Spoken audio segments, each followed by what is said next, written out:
The men's basketball team plays at Maryland tomorrow night at 6 p.m. on ESPN, then hosts Michigan State on Sunday at 3 p.m. on Senior Day at the Kohl Center, in a game that will be televised by CBS. Head coach Bo Ryan is here, and will take questions.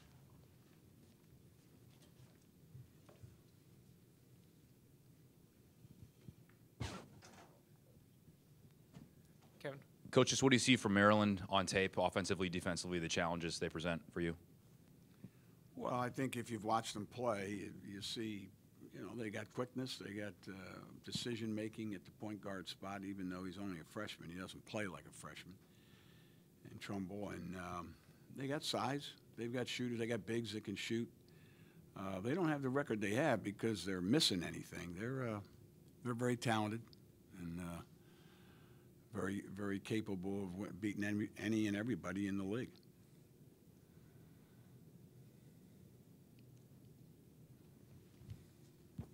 How tough of a guard is Trimble? And I don't know if you're going to put Bronson on him, but talk about Bronson's defense and how he's played defense well, this year. Different guys will be on him at different times, depending on what actions they're running. But he's quick, he's strong, he's a great free throw shooter. He's there really isn't a weakness to his game, and he makes big plays. So when you have that at the point guard spot, you're in pretty good shape. Trayvon has announced his intentions to play very soon. How many more hoops does he have to jump through? Have you come up with a game plan for easing him back in and practice schedules and all that jazz? Well, I want to compete in the Ironman, too. For some reason, I don't think I am, but I'd like to. So it's all medically related. Trainers, doctors, they're not going to clear a player and in any way jeopardize the fact that when he's 40, 50, 60 years old, he still wants to be able to walk properly in condition and live a full life. So, everything that's done, in spite of what some people might think, is not done just so a guy can play in a basketball game. They're trying to make sure that he's going to be able to walk properly, run properly, do things later in life. And so that's why the medical staff determines. Not Trey, not us as coaches. The medical staff determines if he's ready to go. Because we can't say just rub a little mud on it anymore. Not allowed to do that, as my coach used to say. Only hurts for a little while. That's a... How long have you wanted to do an Ironman? Well, since Trey said he's playing Sunday, why not? I thought, hey, and I want to do the Ironman. I don't. Just popped in my head. Jake. Well, were you surprised at his remarks on Sunday that he said he was going to play next week? He was pretty adamant about it. And hey, I heard there's a heck of a game in the surf going on Sunday mornings, or the Shell or something like that. Maybe that's what I don't know what he was referring to. We haven't discussed it. Because me talking about it with Trey does not matter. It's all based on the medical people.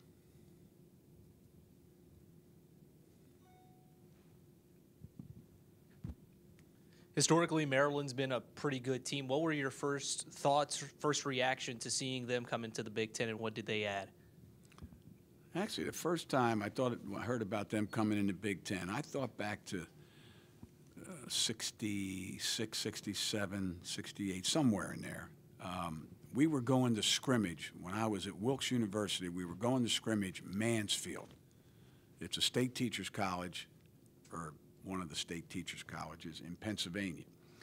So we get there a little early, and we walk into the gym, and here's this 7-foot guy doing left-hand jump hooks, right-hand jump hooks. And I looked at our coach, and said, you didn't tell us they had a big guy like this. He says, no, he doesn't play for them. That's Tom McMillan. He's a senior in high school this year. So, and then he ended up at Maryland. So I followed Maryland knowing that, I saw that guy work out in the gym. And he had a pretty good career, and of course is he still in politics? Does anybody know? Tom McMillan? I don't know. But I followed Maryland being on the East Coast growing up there in the ACC. And it's an East Coast school, and everybody knows why the Big Ten wanted to add two East Coast schools. Viewership, marketing, the fact that we're going to do the Big Ten tournament out there on the East Coast a couple times already set up. So just added 2 more teams, which means it's still watered down a true Big Ten champion because you don't play everybody twice. And I've always thought that was pretty neat to play everybody away and play everybody at home, but obviously that can't be done, can't be worked out. Andy? Bo, knowing what you know about Trayvon's recovery, his recuperation, his workouts, that type of thing, is it realistic to think he could play against Michigan State? I have no idea because, you know, we get these daily from the training staff, but I didn't see anything in there where it said he'd be playing on Sunday. So we haven't received anything yet. You'd like a true round robin in the Big Ten. So if and when you win the Big Ten championship this season, there's no asterisk next to it, correct? Well, you're putting the cart before the horse there. So, I mean, it was at least closer a few years ago to almost playing everybody twice.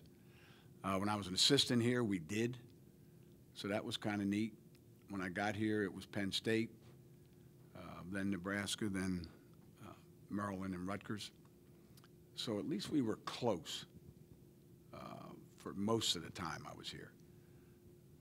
But no matter what, when the 18 games are over, there's going to be somebody or ties or whatever that it's always neat to say if you can get something like that. But I'm not diminishing it. I'm just saying it's for the fans to be able to do that. In football, it'd be nice to see, you know, each year at least play everybody in the Big Ten. And every other year, you're seeing every other team in the league. But they can't do that either. So. Andy? Bo, this isn't putting the cart before the horse, but have you been to the Basketball Hall of Fame in Springfield? Yeah, but years ago. They had made some changes. It's awesome. But I study the game. I read a lot about the beginnings of basketball, about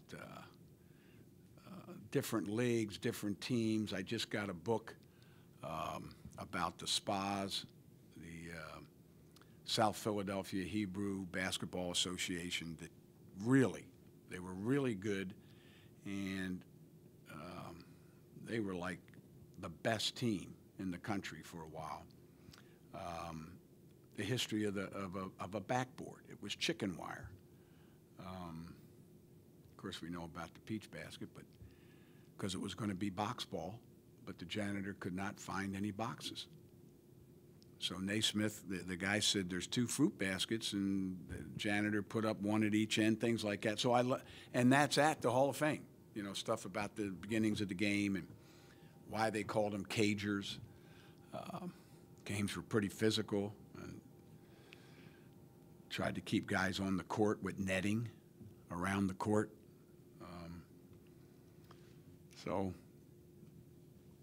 it's a pretty special place. And since I'm on the Bob Cousy committee to select the best point guard each year, we were always at a brunch that I'd take my dad to all the time, and Bob Cousy was there, and Kareem and Walton and all those guys. They were former members of the Hall of Fame, but that's where after that brunch, then we would go into this other room, and that's where they would announce the new class for the Hall of Fame. And I guess that's how they're doing it again this year. So it sounds like you've been there multiple times, and at No, just once up there. But no, at the Final Fours, there's always a brunch, and then after that, go into a room where they announce the new inductees each year. They do it at the Final Four. You're one win away from at least clinching a share of the Big Ten title. Do you see an extra bounce in the players' steps here today? Well, I haven't seen them yet today. What we've been doing after games is not going as long because, I mean, look at our schedule, how the games have run into each other, no days off.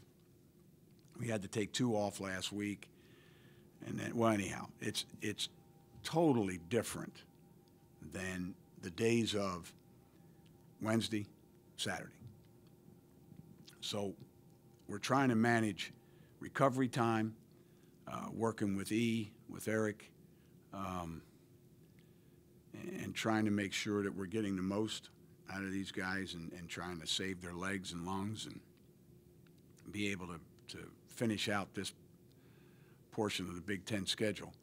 So we're trying some things a little bit differently this year with number of contact possessions, and plus, since without Trey, that was 30 minutes of on the court of a player that was getting that many minutes, and then so your bench was shortened. So our bench is not getting we're not getting as much time from the bench. So we're just trying to manage it the best way we can.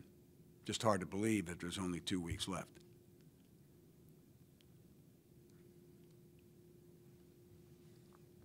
Anything else for Coach? All right. Thanks, Coach.